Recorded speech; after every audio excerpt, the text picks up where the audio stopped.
coming up on Sports Night. Men's basketball hopes to turn the page on a rocky start to conference play. Joe McEwen looks to build off his first Big Ten win of the year.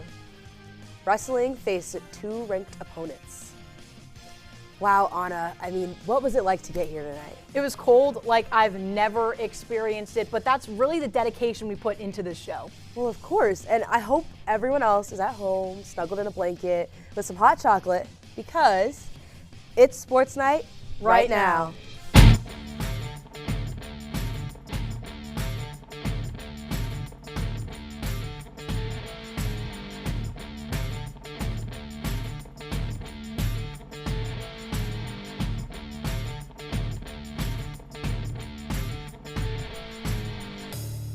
Welcome back to Sports Night. I'm Anna Watson. And I'm Taylor Hancock.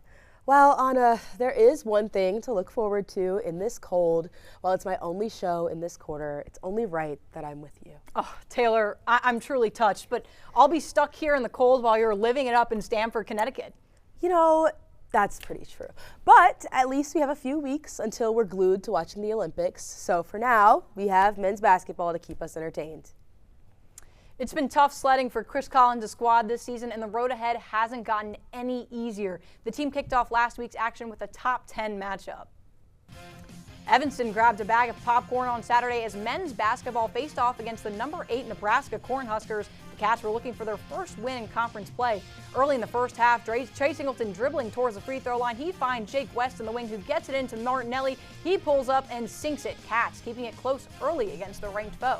Cats down 3. Clayton finds Martinelli underneath the rim. The first shot is no good. The second shot won't fall, but he doesn't give up, and he lays it in to bring the Cats within 1. But Nebraska starts to pull away. Jamarcus Lawrence tosses it to Price Sanford. Sanford drains it from deep and gets the foul, a 4-point play for Nebraska. Next possession for Northwestern. Clayton pulls from the corner, but his shot hits the rim. Angelo Cheravino grabs the board, jukes out the Nebraska front court, and puts it in. Cats go into the half down only 4 with 20 minutes to go. Can the Cats pull off the underdog story? West opened the second half with an emphatic yes, draining this shot from 3 to make the game 35-32 with 19 minutes to play. But the Cornhuskers remind the Cats why they're undefeated. Sam Hoiberg drives in at the baseline and tries to lay it up. His attempt is no good, but Berke Boyek-Tonchel jams home the putback as the Huskers begin to run away with it. Game clock and shot clock running down. Cale Jacobson finds Sanford in the wing one final time. He gets his 5th three-pointer of the night to put the game away for Nebraska. The Wildcats fall 77-58 to the Cornhuskers, dropping their 5th game in a row. Cats and Trojans hooping in the Gallon Center late Thursday night. Northwestern looking to add a conference win against a tough West Coast opponent. Tight one in LA early on. Nick Martinelli grabs the rebound, passes ahead to Max Green, getting the start. He surveys his options, inbounds to Trey Singleton, who fights through contact for a tough bucket. Halfway to halftime, and USC has roared ahead. Green dumps it off to Martinelli, who lays it up and in. Cats down just 5. Jaden Reed at the top of the key, trying to get past Gabe Dines, drives inside, out to Green. The three-pointer is no good. Rebound Tyler Kropp, who puts it back up, and that one falls. Cats down just 1. Trojans looking for the inbound, and it's tipped off into the hands of Reed. 2-on-1 for Reed and Jake West, and West sends it home with a high-flying dunk. Cats lead at the half. NU hanging on by a possession. Martinelli drives inside, kicks back to Green, fighting through traffic, and he gets it off the backboard to go.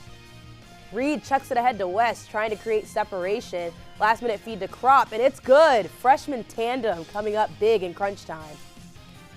Cats can ice it with a bucket here. Martinelli eating some clock. He gets inside, kicks back to Kropp, who reaches over some Trojans with a nasty hook, and that would do it. NU finishes off USC in statement fashion, notching their 2nd conference win of the season on the road. As the Cats have finally secured their first conference win, they will continue their road trip against UCLA this Saturday. When we come back, our very own Matt Campbell will break down Northwestern football's newest transfer portal additions.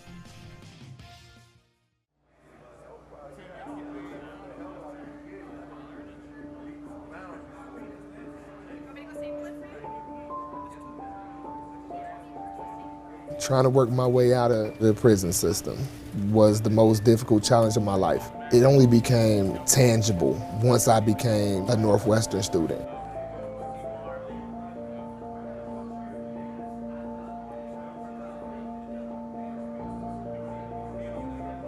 One, two, three, four.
My relationship with Giannis is unique. We're from the same country, we're from the same city. Being a Northwestern alum, I think, has tremendous advantages in the sports industry. To me, that community, it's been with me for 20 plus years.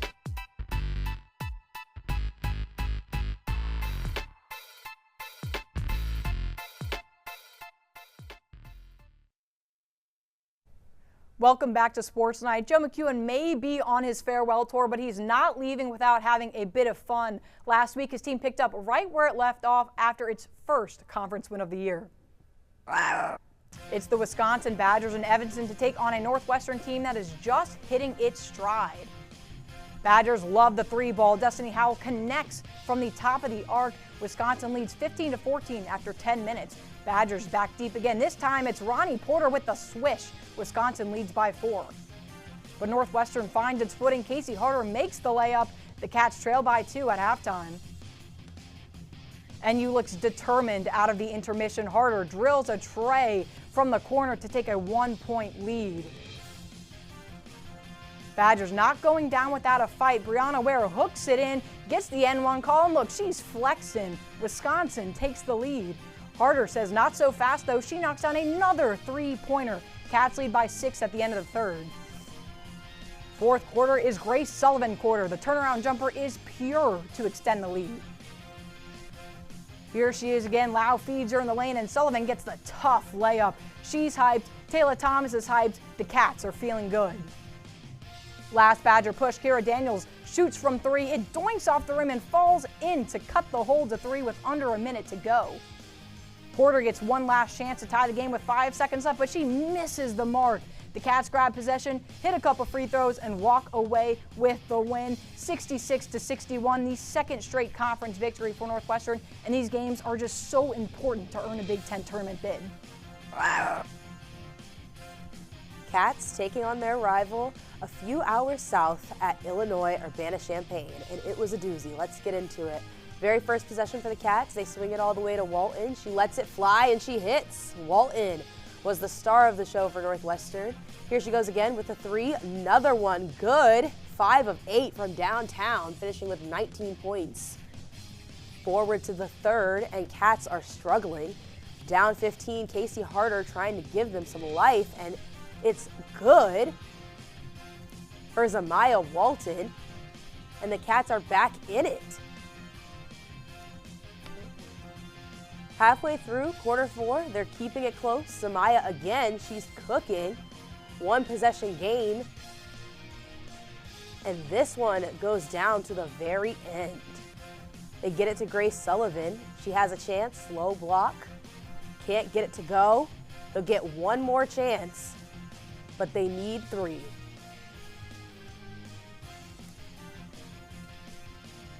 Free throws from Illinois here. Wow, inbounds it.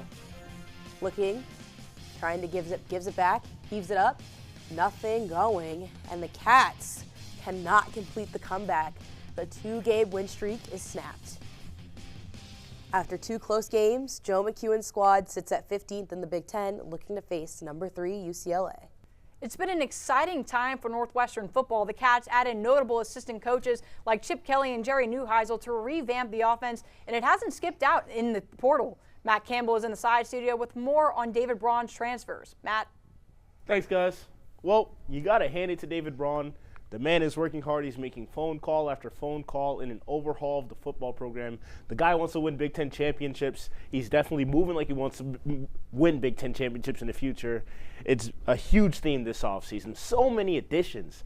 What does this mean for Northwestern football as they try to launch themselves into the CFP contention in the near future? Let's go ahead and break this down. So let's start off at the quarterback position. NU has been in limbo since losing Ben Bryant, going from Mike Wright to Jack Lausch to, of course, Preston Stone, who is not the transfer quarterback that the Cats were looking for.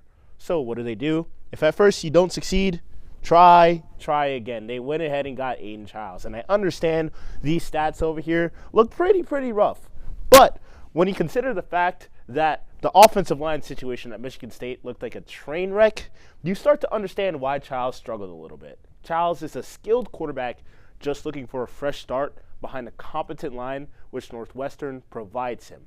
So, the big question, this has been debated amongst Cats fans for the past couple of weeks. Can or are David Braun's additions in the legendary Chip Kelly and other coaches enough to bring out the best in a struggling quarterback in Aiden Childs? Pretty controversial, I understand. But you know what? I think yes. Not only do you have one of the greatest minds in the history of college football behind a dual-threat quarterback, but you bring in a coach that is tailored for guys exactly like him and a great running back room to alleviate the pressure off of Childs. Let's break this down. Let's start with Chip Kelly. I cannot emphasize this enough. This man is a genius when it comes to the run game. He's had the run game perfected since the turn of the decade. You might recognize some of these faces if you're an avid Pac-12 fan. LaMichael James over here, Keyshawn Barner, Zach Charbonnet, Nico Emaliava. Why is this guy here? Well, this guy was a big part of the rushing game during Kelly's time with the Bruins, where he evolved his packages to keep up with the modernization of football. Oh, and guess what? This guy over here, Jerry Neuheisel, he was the Nico Emaliava whisperer at UCLA, which is a big part as to why he went 3-0 as a play caller last season. A mobile quarterback paired with who might be the greatest rushing offensive coordinator of all time, plus a coach who's proven that he can unlock the intangibles in versatile QBs like him, looks extremely promising paired with Northwestern's stellar running back cohort only growing stronger. Let me introduce you to this guy right here. This is our friend Gavin Sawchuk, who transferred into Northwestern about 3 days ago. He was the lead running back of the #1 rush game in the ACC. Another big part of that rush game, Tommy Castellanos. Do you see the parallels now? Good quarterback, good arm, great legs. Another good quarterback, good arm, great legs. Ranked #2 amongst all Big Ten quarterbacks by PFF, by the way. Northwestern's run game right now is in a very similar position to that of Florida State's last year, which is a very good sign. And just for good measure, the Cats have the versatility of Markel Porter at their dispense in 2026, and their biggest retention this upcoming season, RB1 Caleb Komolave, who might just be the best returning back in the conference. So, just throw in some offensive line reassurance, and you're good. Grant Segrin, this is a guy who didn't allow a single sack all season last year at Oklahoma State. And David Achondo. Northwestern seems primed and ready to take the next step. And the additions of Chip Kelly and Jerry Neuheisel are huge from a recruitment standpoint, and it brings a heightened level of credibility to this program that Northwestern has never seen before. But this crop of talent, being the very first under this new regime, is straight impressive. And this could make a major impact in the immediate future. Back to you guys. Thanks, Matt. The caliber of programs these guys are coming from, Ohio State, Alabama, it's really impressive. So I'd imagine Braun and Kelly have a lot to be excited about this time in January. When we come back, more on the Wildcats' weekend of ranked opponents on the mat.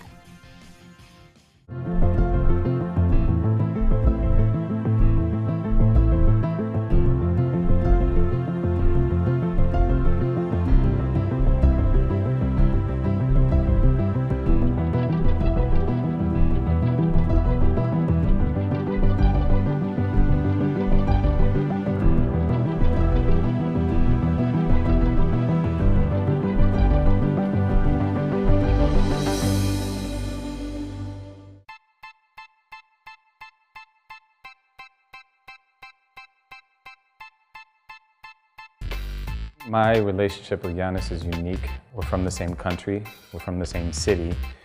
Being a Northwestern alum, I think, has tremendous advantages in the sports industry.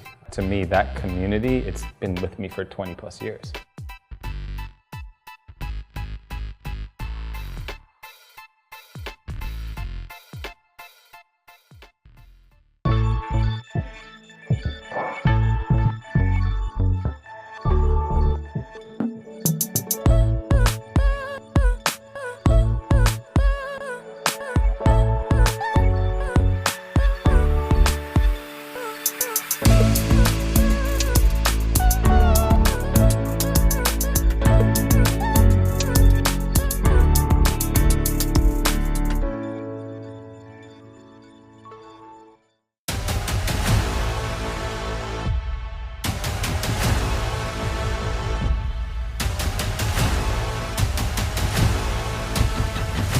Ready, set, piano!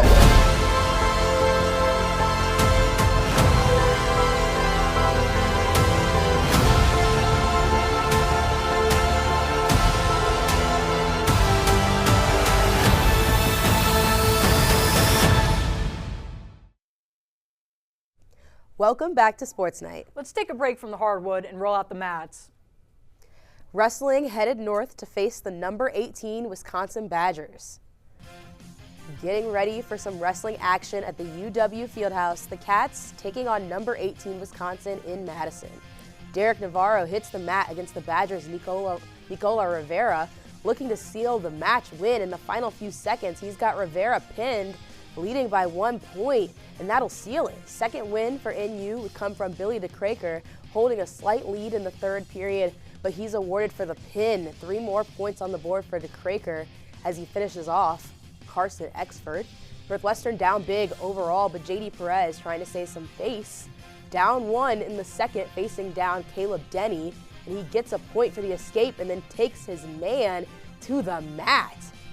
There would be no escape for Denny as Perez nets 3 more with a takedown. But it wouldn't be enough for the Cats to dethrone their ranked opponent. 28-12 is the final in Madison as Northwestern Wrestling gets ready for their next match against Penn State. Back over to Evanston with the Cats welcoming the top-ranked Nittany Lions, who've won 4 straight national championships. Second bout of the evening, Northwestern grad student JD Perez taking on number 4 Rocco Welsh. Perez gains the advantage and doesn't let go, bringing Welsh to the mat and earning the Cats' first takedown of the meet. Now in the lightweight matchup, Dedrick Navarro facing off against Luke Lillydahl. Navarro is on the side and taken down. Unfortunately, he can't get back up, and Penn State never looks back for the rest of the night. The Cats ultimately fall 51-0 to the perennial powerhouse. Northwestern will look to bounce back when it faces number 17 Rutgers at Welsh Ryan Arena on Friday. A really tough last week for Northwestern does not get easier quickly. The Wildcats will host number 17 Rutgers tomorrow night. Over the weekend, men's and women's swimming hosted a fierce Wisconsin squad in Evanston for a head-to-head Big Ten matchup. After celebrating Senior Day, the number 25 ranked men snagged a 161-1 victory over the number 19 Badgers, while the number 22 women narrowly lost 154-146 to a top 15 women's squad. For the men, the 400 medley relay team of Stuart Seymour, Joshua Staples, Connor Schuster, and Oliver Koss broke a pool record by over 2 seconds, finishing 3, 5, and 27 seconds in the event. Adam Cohen also broke a program record with a score of 409.75 in the 3-meter dive event. Seymour won the men's 100 backstroke with a time of 45.25, while Cade Duggan broke a school record with a 42.31 men's 100 freestyle. On the women's side, Sydney Smith broke a pool record after swimming 145.25 in the 200-meter freestyle. And in the 200-meter freestyle relay, the team of Lindsay Irvin, Katja Nikova, Audrey Yu, and Amy Pan set a pool record with a time of 128.06, punching their tickets to the NCAA tournament. The Cats return to action this weekend, hosting Minnesota and Purdue for a pair of conference matchups. The cross-country Cats had 2 races this past Saturday as the team split to head to Seattle and Naperville respectively. At the UW Preview in Washington, Northwestern placed 4 runners in the top 12. And a Hightower led the way, finishing in second place with a time of 9 minutes and 11 seconds in the 3,000-meter indoor race.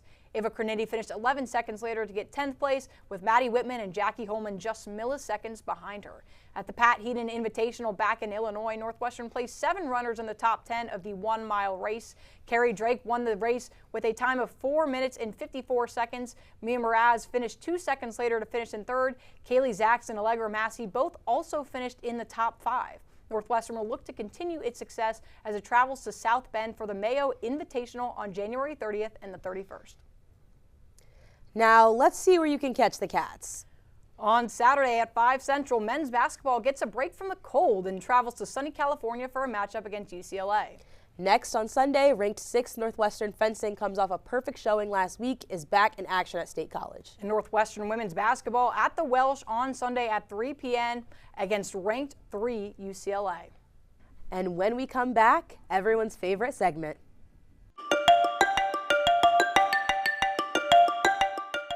I'm Kelly McEvers, founding host of the NPR podcast Embedded. I'm James Edwards, host of the Unresolved podcast from Frontline. I'm Antonia Cereijido, former senior producer of Anything for Selena podcast and current executive producer at Elias Studios.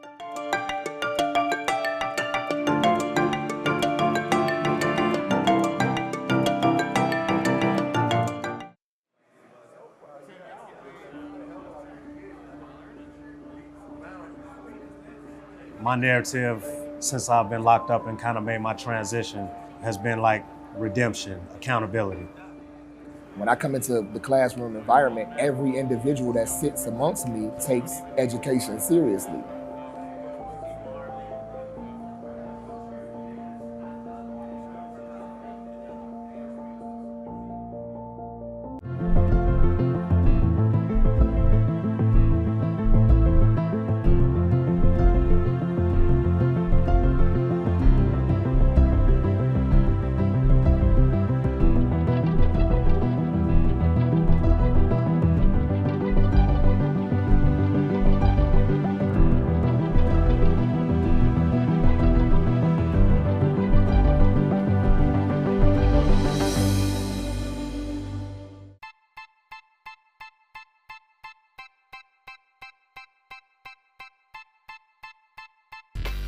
My relationship with Giannis is unique. We're from the same country, we're from the same city. Being a Northwestern alum, I think, has tremendous advantages in the sports industry. To me, that community, it's been with me for 20 plus years.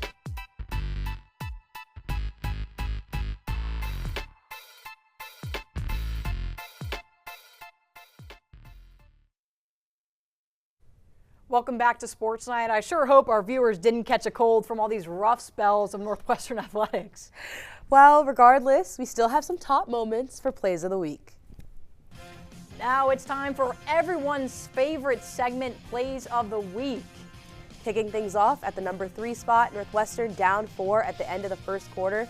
Caroline Lau passes it to Casey Harder, who gets it back to Lau at the top of the key and fires a deep 3 to beat the buzzer. Number 2, Cats hosting undefeated Nebraska. Nick Martinelli goes up for the rebound, doesn't get it to go a couple of times, but keeps fighting and eventually puts it in. Great resilience from the Cats' leading scorer. And at number 1, Cats looking to pull out a big win late in the fourth quarter. Lau, operating on the right elbow, throws it to Grace Sullivan, who gets the bucket to go with the foul. Cats fired up as they would take home the W.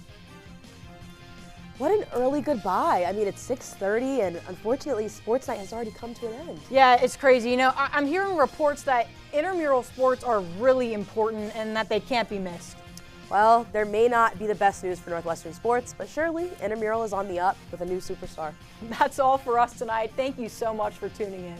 Make sure you follow us on Instagram at @NNN_sports and X at NNN Sports. And have a good night, everyone.